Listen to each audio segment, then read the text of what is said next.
আমার মতো তোমরা ডালিয়া ফুলের চারা তৈরি করে দেখো। আমি এই জায়গাটায় চারা তৈরি করতে দিয়েছিলাম, তো চারা তৈরি হয়ে গেছে, অনেকটা বড় হয়ে গেছে বলে আমি দেখছি এদিকে রিপোর্টিং করতে হবে।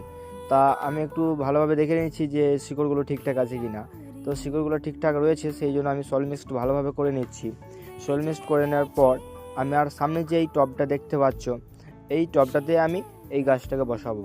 তো সামনে টবটাকে আমি নিয়ে নিলাম, আর ওই যে ছিদ্রটা রয়েছে ছিদ্রটা আমি একটা খোলাং দিয়ে ঢাকা দিয়ে দিচ্ছি, কারণ ড্রেন সিস্টেম যেন ভালো থাকে। আর এই যে সয়েল মিক্সটা করলাম, এটা ভার্মি কম্পোস্ট সব কিছু দেওয়া আছে। আর আমি একে বেশি যেমনি 10-26 ওগুলো দেবো না, কারণ ডালিয়া গাছ ওসব পছন্দ করে না। তো সেই জন্য আমি অর্ধেক মাটি দিয়ে রেখে দিলাম। আর যখন গাছটা যত বৃদ্ধি হবে তত আমি ওপরে গাছটার খাবার দেবো। তো গাছটা এখন ছোট বলে আমি কোনো রকম করে লাগিয়ে দিচ্ছি। বড় হলে তখন আমি বৃদ্ধি হলে আমি তখন আরও ভার্মি কম্পোস্ট আরও উঁচু পর্যন্ত দিয়ে দেবো।